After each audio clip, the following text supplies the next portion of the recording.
Dad's back in space, building a wild ship. Kid broke a controller, how exactly he won't let slip. Elden Ring's easy compared to Silksong, and the dads list the new games for which they do long. Welcome to New Dad Gaming. Love it. I like that poem. That was a pretty good one. I'm pretty happy with that.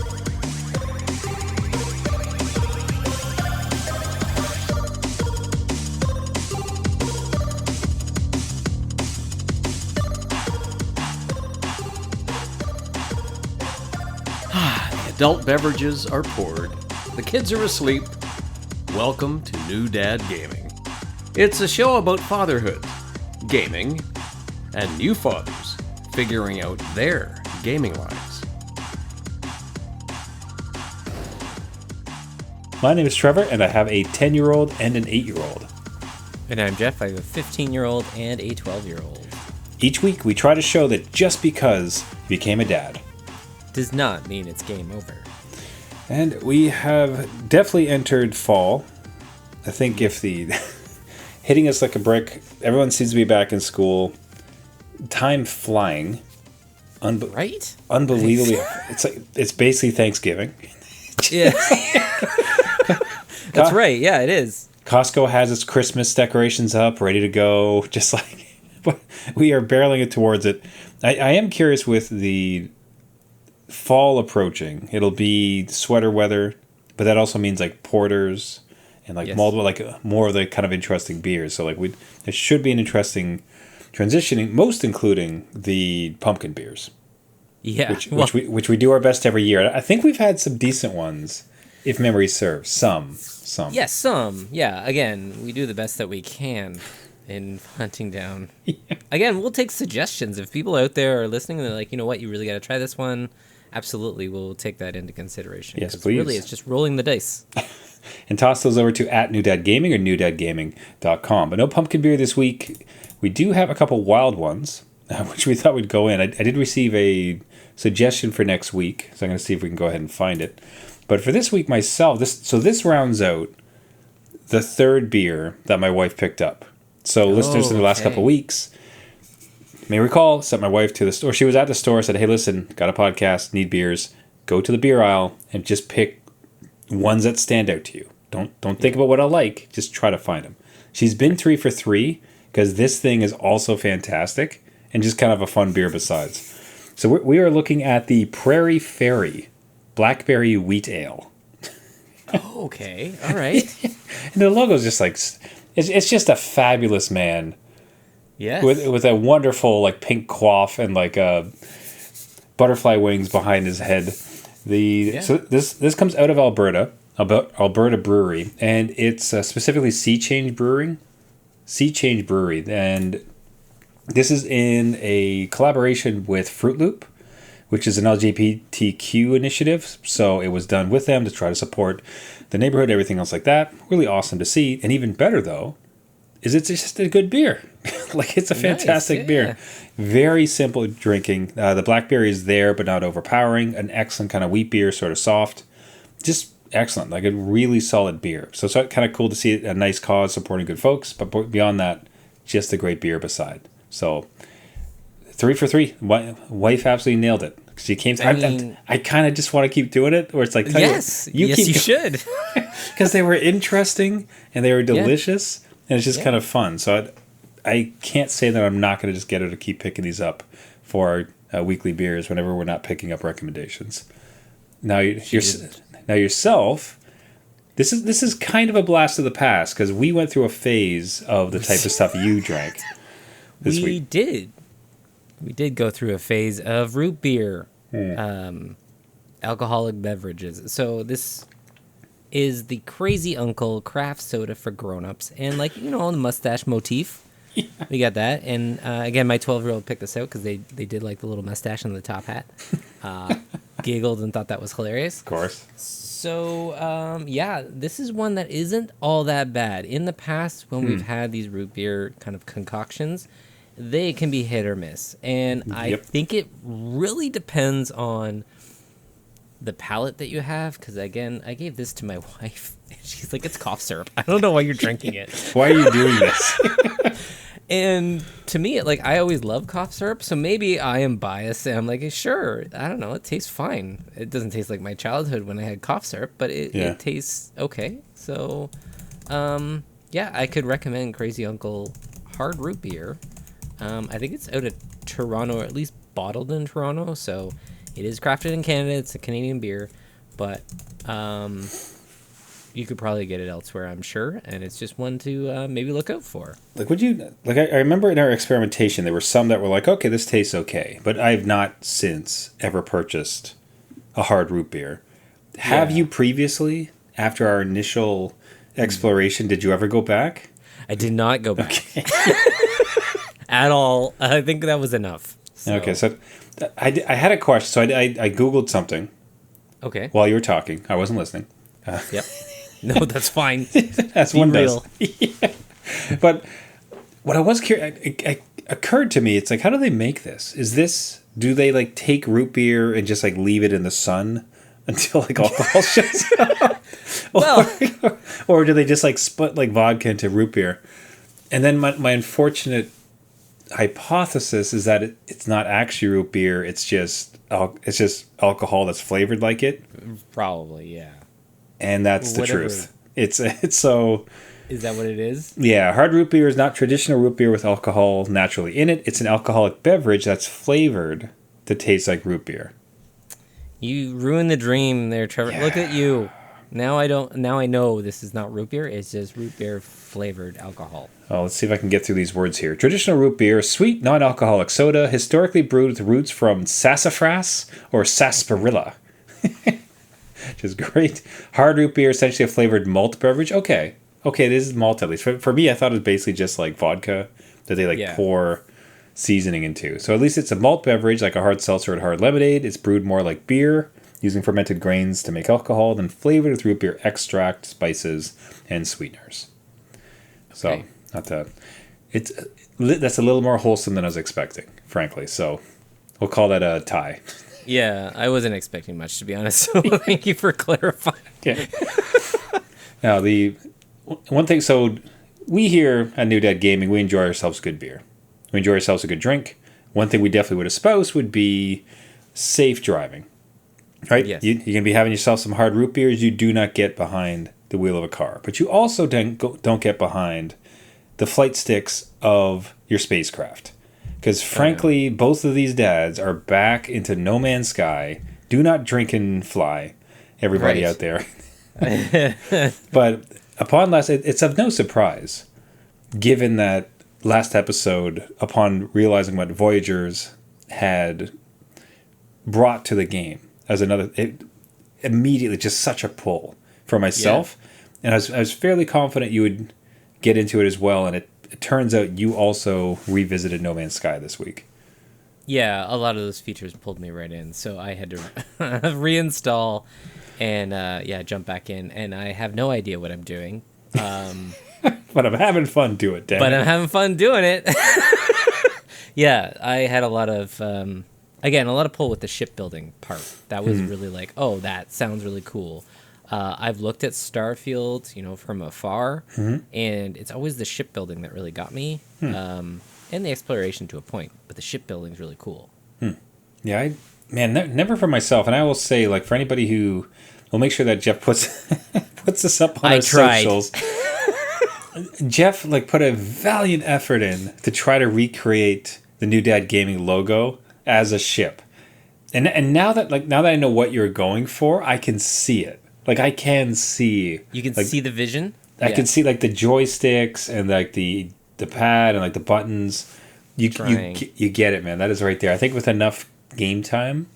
Right. Given what people have been able to build, I think you can get it. Okay. That's a good... I like that encouragement, because I'll have to go back and finesse it. Yeah. Now, what has been your take on this game? We had... I seem to recall you bounced off it pretty heavy. You've dipped back a few times. Is this something that... And of course, something new comes out, everyone goes back in and they pokes it. Interestingly, No Man's Sky, this is the most concurrent players on Steam they've ever had. Now, which is, again, because that doesn't even mention the other consoles. but is the most concurrent players they have ever had since launch. Oh, wow. So all of us spacemen and space ladies got called back to the void with this launch. Yeah. So what I'm curious, interesting. That's I mean, like everyone's starved for sci-fi. Maybe I don't know. Get us back in there. But I'm curious. Do you think this would make it into your common rotation, or is it kind of curiosity got the best of you? You have a soft spot for the title, and like, oh, let's take a look. I think it's one I always kind of kept there until I had other games that kind of ate the hard drive space, and I'm like, well, sorry, No Man's Sky, you're being parked in the space dock elsewhere. I don't mind to jump in and kind of have it as a sandbox. Before the show I said that I do creative mode because I'm like, I don't mind survival elements, but I find them extremely difficult. I'm like, okay, I've got this planet doesn't have what I need. And now I got to run around and try to find the one like little item to build the thing I wanted to progress, right? So I've turned on the creative mode, but I guess to a veteran like yourself, you're like, don't do that. Yeah, so I will count this as a PSA for anybody who wants to dive back in. What I discovered in some of my initial playthroughs, because that's very much the same way. It's not so much the survival of it. What I hated was it felt so unnatural to have to grind for launch materials for my ship. And fuel. I detested it. It's like we are far flung into the future, and you're telling me I have to like punch this plant to get oils to fuel my starship? Like, what are we doing here? This sucks. I hate this. So I looked heavily into creative because it's like I can just go around the galaxy. What I came to understand and discover, and as best from my research before my new playthrough, it's still true that if you play creative, you cannot beat the game. So it's an open world, but there is a story, right? And there is like an ending in the sense that like you can get to the climax of that story. If you are in creative, you can't do so. However, that they did introduce dad modes though.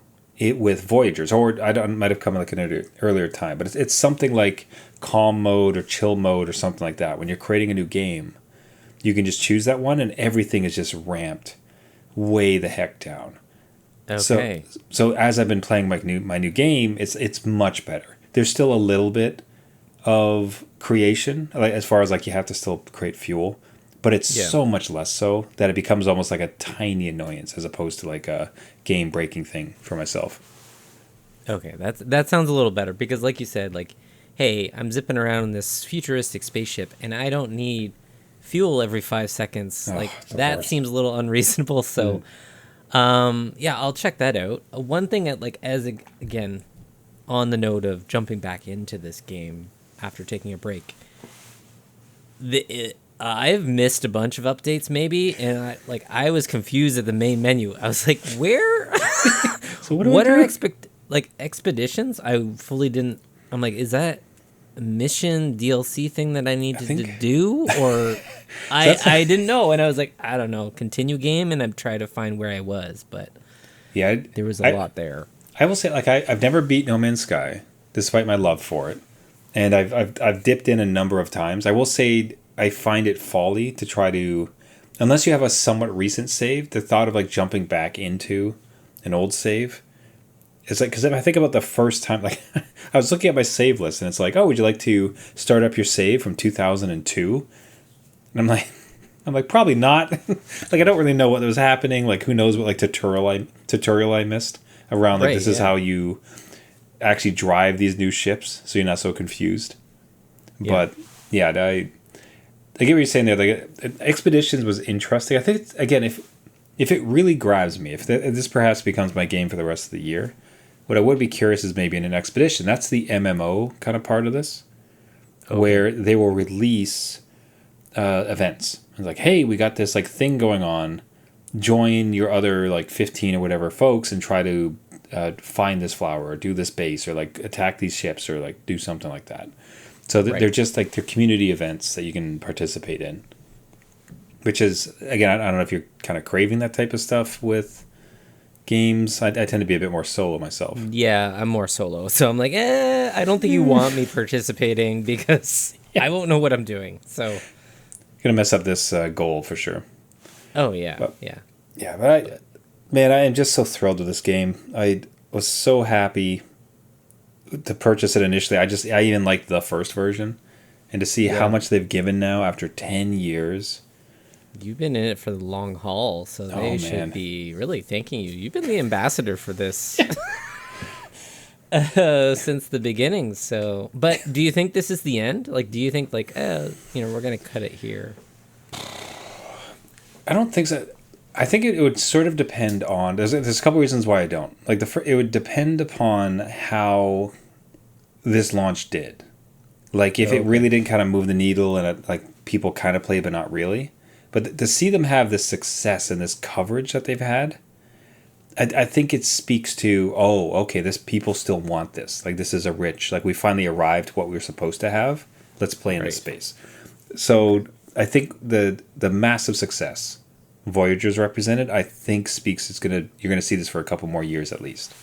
The second part though, I think, is because their new game, Light No Fires, shares this same engine. Like again, like the interior of the ship thing, as best I understand, was possible because there's like floating ships in their new game. And they're like, oh, we know how to do interiors now. Let's bring that to space. Right. So any update they make to their engine for the new game is going to kind of come backwards. So they're not going to have to, all right, devs, you will only work on No Man's Sky now for the next like 6 months. Like they're able to kind of work on features for both. And accordingly, like I'd like to think if player count stays up, it's going to be fairly easy to keep this thing cooking and keep releasing some content. Okay. Yeah. Well, again, I'm here to jump back in, and it'll live there, I think, for a while longer. Like I'm having fun with it, right? Yeah. And I think that's the point, is to get your enjoyment out of it, and then if you need to set it down for a little bit and then jump in again. Mm-hmm. It's one of those games that does keep on giving. So there's always something new. The goal for this upcoming week, I want to try the VR stuff again. Yes. Because this game, the thought that you can just do this game, this might be the greatest VR game you could possibly play, because you can just do anything and everything you possibly want. Right. So I definitely want to kind of bust out the headset and see if I can give that a shot. Yeah, that would be fun. Yeah, let us know. We'll see how it goes. Hey, gaming dads out there, are you back into No Man's Sky? Have you done expeditions? Do you have thoughts on it? I'd love to hear your thoughts at New Dad Gaming, newdadgaming.com. So my damn kid, Jeff. Oh no. My damn kid somehow. This is a short story. This is just a rant, though. He broke my goddamn controller. Like, and it's just like, and it all of our controllers in the house, like, it either has drift or it has like one of the LR buttons smashed. Like, just one of them doesn't work. And I posted a journey where I tried to fix one. And it works, we'll call it, it's like 80%. So it's serviceable. Right. But it's still like sometimes you hit, it doesn't work. Yeah. So I had very specific, as a dad, it's like, okay, everything outside of this room, those are your controllers. All right? That's just like the house controllers. You broke them, what a shame. We'll see what's up. And I bought a specific controller for myself. And not a luxury controller, Jeff. This isn't like a $500 controller. Right. Like it was like a $30 8-bit do, or 8-bit do, however you want to say that, like controller. Just nice. I was playing Elden Ring with it, like as a joy, but it's just like I cherished it. Like it's just sort of like this is Dad's controller, because when I play, I need the buttons to work. Yeah. I can't have the smashed nature of what you guys are doing. Anyways. One time, it's like, hey, Dad, can you come upstairs and play with us? I had kind of issues with the Xbox. We're going to both play 2 controllers. Okay, I'll bring my controller up into there, and we'll use it to play. Wrap up for the day or the evening. Everyone's kind of moving around. It stays in the living room. Now to start the story, to my son's credit, he asked, like, hey, can I use your controller? This other one's not working. Okay. And we were busy enough where it's like, okay, fine, go ahead, just be careful. And he damn well broke it, man. In this one time, this one instance where I let my guard down, it's like, you know what? Okay, fine, you can use it. And it's a shoulder button. So it's not this one in particular, but it's the shoulder button, like the R1, I guess, or RT, right. Or RT, whatever you want to call it. It's like, how did you...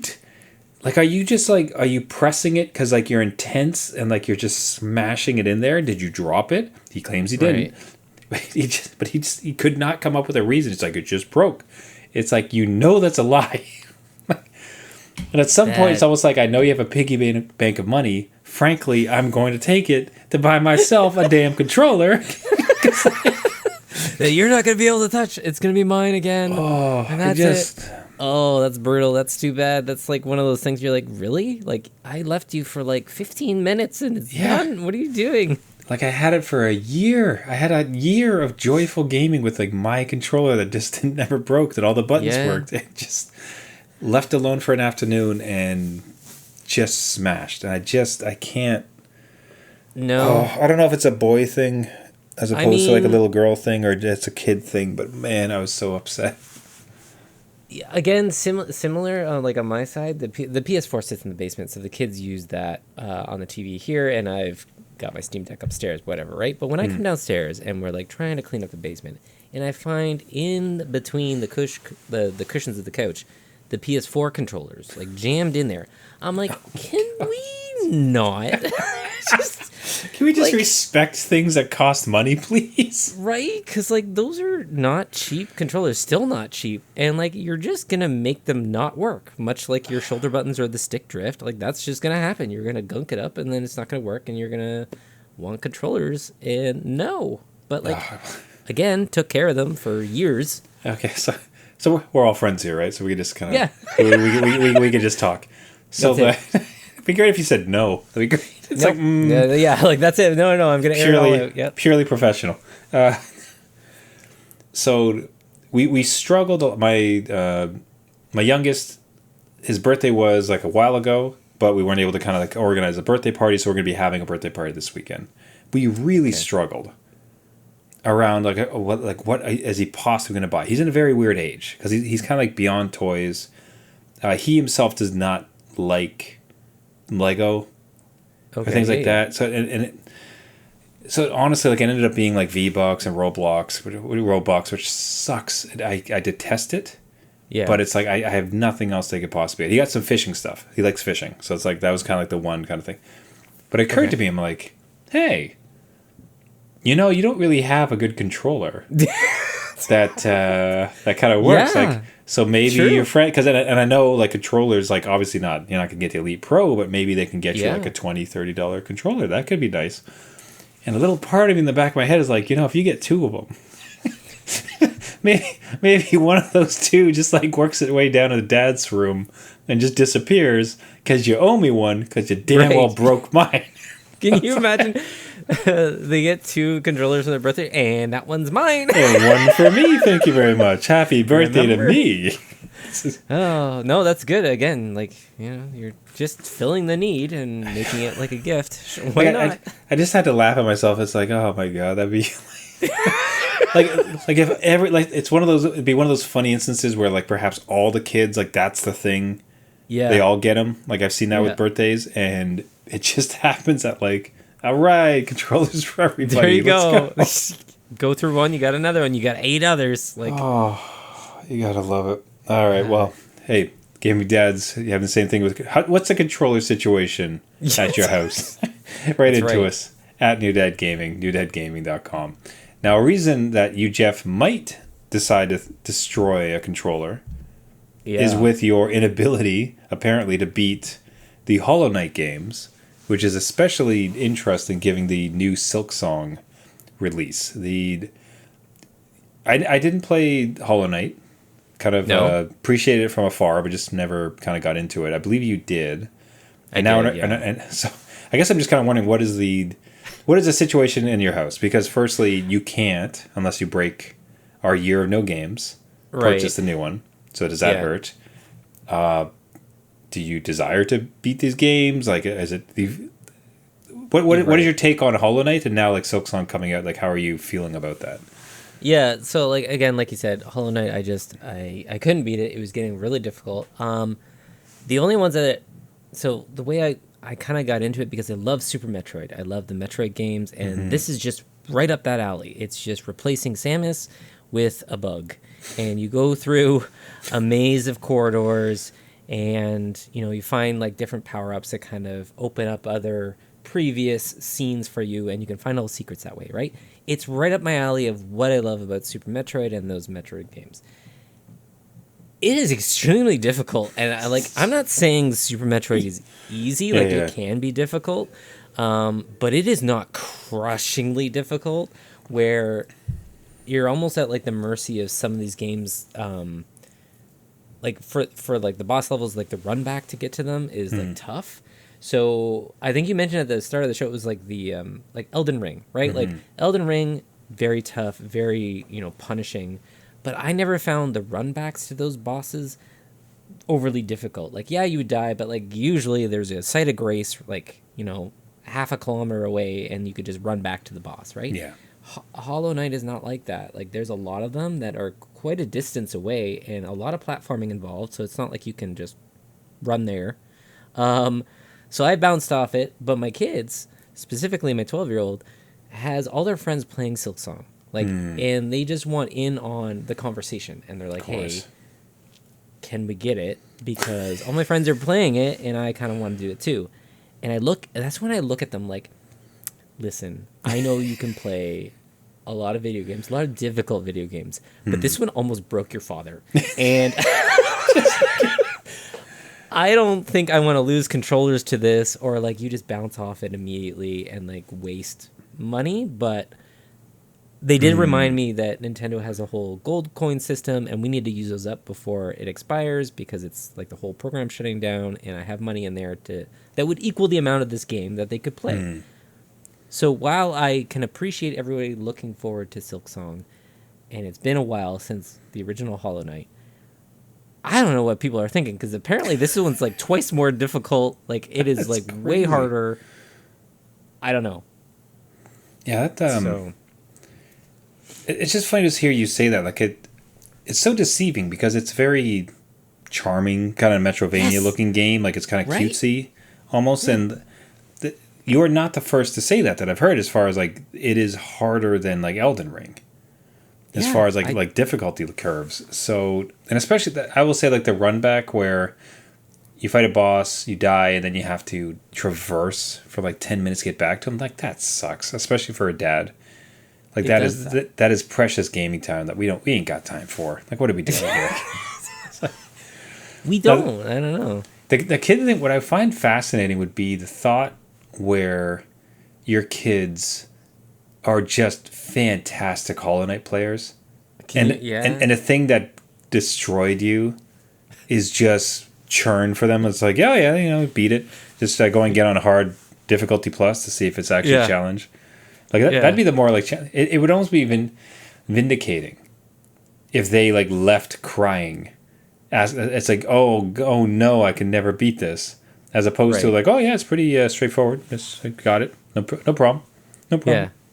Can you imagine though? Like, okay, let's say we go ahead and Silksong is in the household, and my 12-year-old just aces this sucker. You're like, what are you talking about? What do you mean you're done? Right? Like, the reaction time is just there. I don't know. Dad's just old now, and he can't like figure out any of these puzzles, and the platforming is just horrible. But what would be so funny is like, so what I'm seeing is, so when we record the podcast, we go live, and we'll have a little bit of videos going in the background, just to like spur conversation, which I only say to give context of what we're watching. I lost my train of thought while I was going to even talk about. Did you see a sequence where they were like hopping around, and you're like, I don't know how you're going to do that. Like, how are you possibly going to even like do this thing? Yeah, man. Like no absolute clue. The thought that they. Oh, I see. Yes. So this entire playthrough. So this is somebody has beaten Silksong, and they have put up the entire playthrough There's like, hey, here's me beating Silksong. It's an 8-hour video. So that would stand to reason that if your kid was truly a savant, like in less than a weekend, they could just completely beat this thing. God. So you would buy it like on a Friday.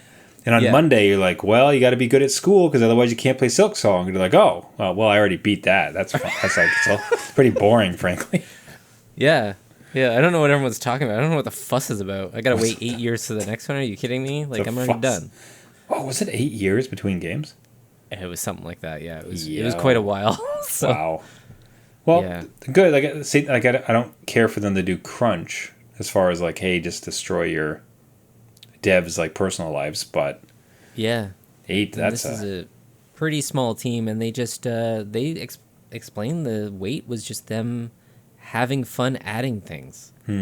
So they added a lot, which again speaks to everybody jumping on Silksong and loving it, but also like, oh my god, how am I supposed to beat this thing, right? It just looks like I almost wish this thing was like on. This will sound weird, and I'm a bit biased obviously because I have a backbone, so it's like my iPhone can become a portable. I kind of wish that this was for iOS. You know what I mean? Like you could, yeah. Like I don't know that the graphics are so crazy that the latest Apple phones, like, or a reasonable Apple phone couldn't iPhone couldn't get it done. Because it's the nature of the visuals and everything else just feels like a very kind of cozy sort of situation. It'd be kind of nice to just have it on iPhone. Yeah, again, I think this runs 60 frames on the Switch, on the original. So, like, there's nothing there that is really... Like, they've done a good job at optimizing this thing. I think it's even 120 on the Switch, too. Wow. So, you could absolutely run this probably on a phone. Now, like, you would need a backbone for the physical buttons, obviously, right? There's no way you could do a touchscreen kind of thing. But, like, totally doable, in my opinion. Like, I don't think there's anything really holding them back in that. So... Yeah, I'm trying to see cozy and rage on the go. I don't know. Yeah, so I'm not seeing. I guess the one that, if anything, it's probably just a small team, right? Like you have to put your. I did a quick search. It doesn't seem like there's any plans to do it, but you only have so many people. So like, where are you going to put your effort into it? So I get it. Yeah. Anyways, I'll be curious to see where this goes. We'll see if the kids decide to dive in and even like it. You almost want them to not play it because it's so hard, just for the vindication. Because if it's super easy for you, that for them it's gonna suck. It is gonna suck, and I'll come back here and be like, "Why did I do that, Trevor? Why did you talk me into that?" So I wanted to round out the show around the. So what is interesting is this wouldn't necessarily count for you. So by way of reminder, we've kind of referenced it a few times. Jeff and I are in the midst of a no new game 2025. Right. Yes. So and it's not just necessarily like the money changing hands, because for instance I have Game Pass. It's just like literally you're not taking on new games. You're right. Yeah. Right. So far so good. Like we had a couple close calls, but the judges said like we said the judges are all cool with it. Everything worked out fine. Yeah. But as we're kind of rounding third, you know what I mean? Like 2026, like you can kind of see it on the horizon. And there was a part of me that just wanted to ask, like, from this vantage point, at this time, like, what games for you are like almost like immediate first day, first month kind of purchase? Like, what has come out this year that has just so enthralled you that you thought to yourself, okay, the second that this nonsense is over because of this stupid podcast, we're going to like I am day one. I'm going to the PlayStation Store. What games have captured you that way? Yeah, I can start us off, but Claire Obscura Expedition 33. 100% day one. I mean, this game came out of nowhere for one, right? And everyone says it's the bee's knees. Like if you love Final Fantasy turn-based combat, this thing is gorgeous. It's, the crafted world, the story, everything is just A+, right? And then there's me sitting there like, oh, man, like... This would be one like immediate. I think this is a game that's right up my alley, right up probably your alley in terms of like RPG strategy, turn-basedness. That is probably the first one to look at. I think this would be New Dad Gaming day one, the first thing for both of us. Because besides the callback to Final Fantasy, it's like everything you loved of any of the Final Fantasy games you played kind of growing up, as far as like that heart of it, like the charm to it, like that is inside of this game. And then you come to learn, oh, it's this small, spunky little team that defied the odds and created this pure work of art that has no online play, has nothing to do with microtransactions. It's just this fantastic story, which elevates this entire notion of gaming from this super tiny team. If you hear some of the stories about how they got the voice actors, like it was hilarious. Like they're just calling these random people and they're like, yeah, I can donate some time. I'll get this stuff done. You know what I mean? So like so everything like top to bottom, it's not just the fact that like the game itself looks like it's going to be just phenomenal to play and fun. Just the story of how it came to be is something you want to support. I almost wanted to break it just so that I could give this company money because I was so excited for what this is the type of thing I want to see continue in the gaming industry. If that makes sense. Yeah, no, like I completely. I was along the same kind of train of thought where like they put in the time to make this gorgeous game. I think they're even like ex-Ubisoft like coders or developers, and they wanted to make something that they love. And I'm like, oh man, like that's where the gaming's at. Like you wanted to do this, you had autonomy to kind of tell your story. I want to give you the money. please take my money. To support the development of the next. Yeah, exactly. So all right, so I'll hit us up next. So the one that really burned me this year was Space Marines 2. Oh, okay, yeah. Yeah, because I absolutely adored the first. I can still feel the weight of the Space Marine from the first one. Like they did such a good job with like every time he takes a step, like it's almost like the whole screen just shakes. There was such a weight to it, and the set pieces were awesome. Like I adored the first one, and I was a bit biased too because I had a friend who worked on it.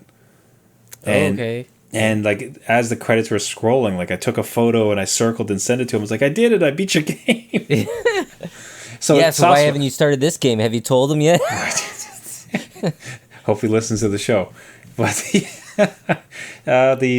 so it just looked fantastic. It looks like there's some pretty interesting online stuff. And I'm a little bit towards Helldivers 2. Not so much in content in the sense like it's not the same game, so to speak, but it almost has the same feel to me where it's like, hey, let's all take these big mechs and have a good time into these like type of arenas. And that might be a misread on my side, but it looks like the core story would be awesome because I love the first one. And then secondly, it looks like if you wanted to goof around a little bit online, it could be like a good time.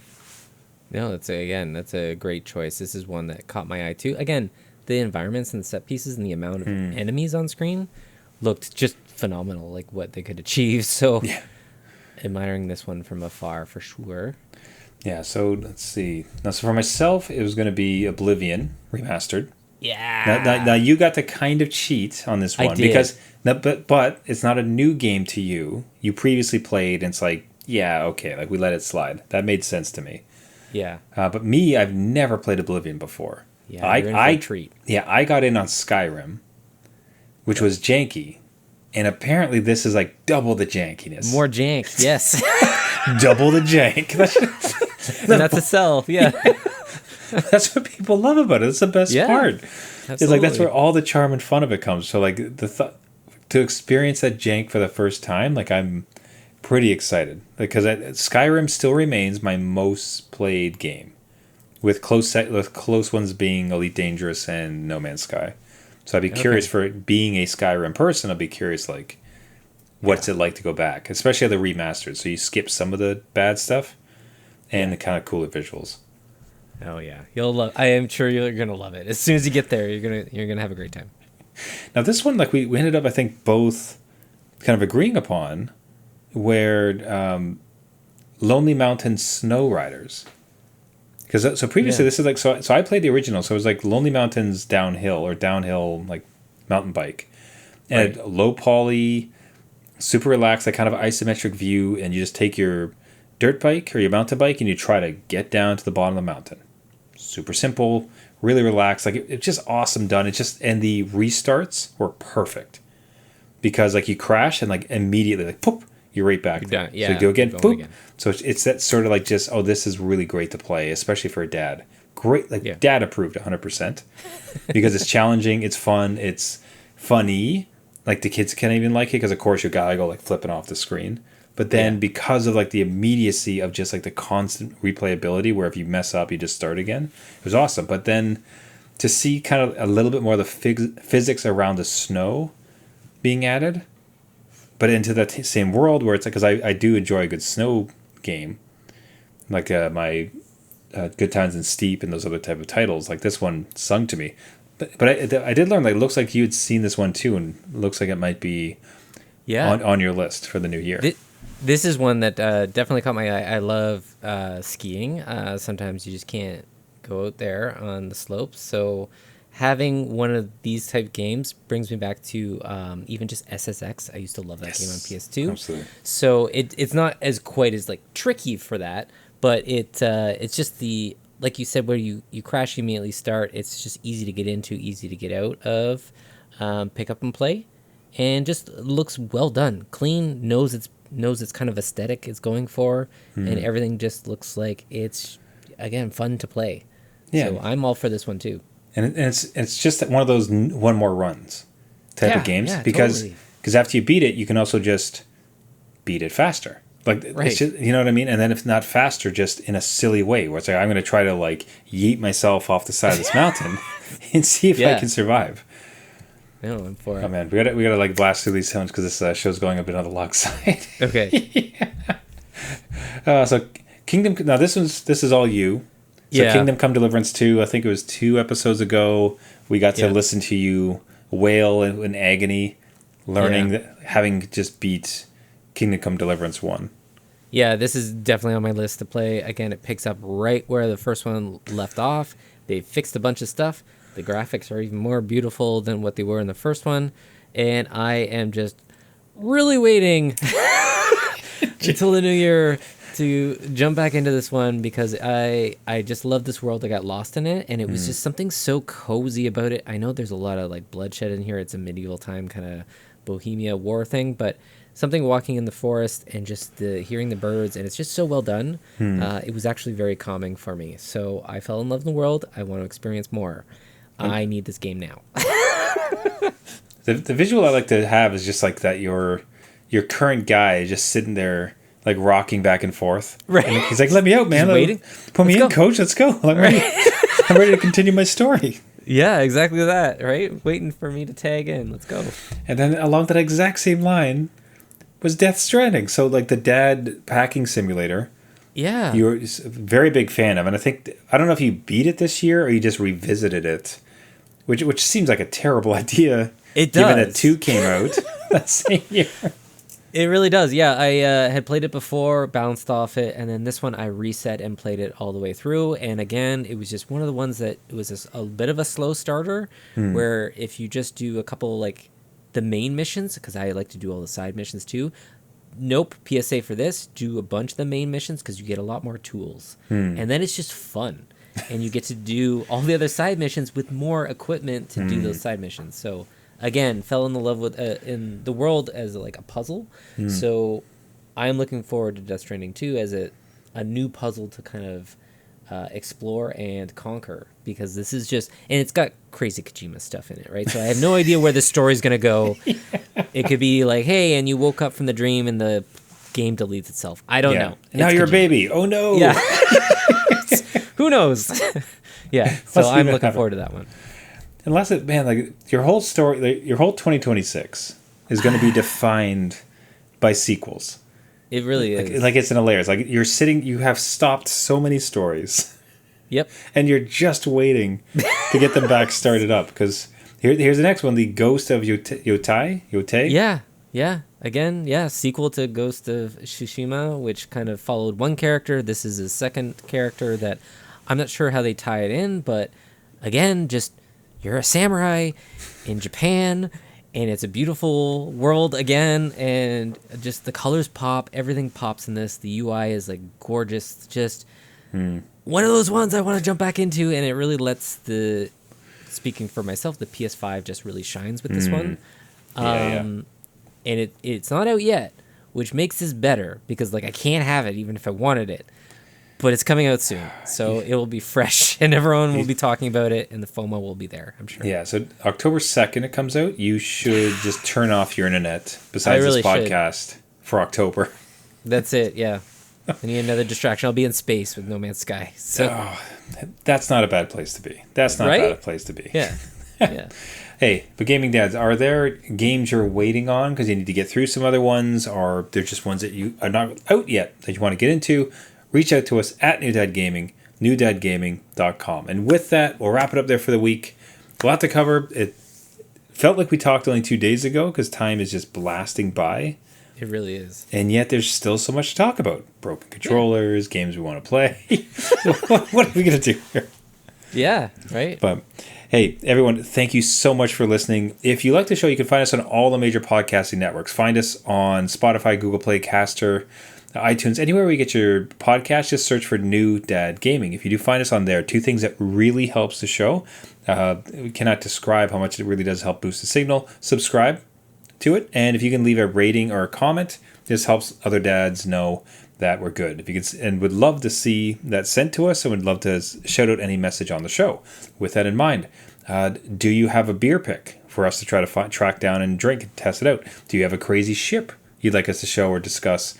Do you have a series of games that you are looking forward to getting into, or are you participating in a no purchase type of thing as well? All the above. One of the greatest parts about the show is interacting with our dads. That's one of our favorite parts each week. So reach out to us at New Dad Gaming, newdadgaming.com. Would adore to hear from you. Looking forward to it. Everyone, really appreciate you being here for the week. Thanks so much for listening, and until next week, my name is Trevor, and I have a 10-year-old and an 8-year-old. And I am Jeff, just patiently waiting for those sequels. I have a 15-year-old, and their sequel, a 12-year-old. Yeah. You know, the creators, like, they really wanted to craft something. They want to take their time with the sequel, make sure they got it right. Right, yeah. I appreciate that. God, why have we never called our second kids the sequels? I don't know. It just, yeah. A lot of sequel talk, and it should have happened. Oh, that's all right. Well, that's canon now. We're good to go. That's right. Yeah. Everybody, remember, just because you became a dad does not mean it's game over.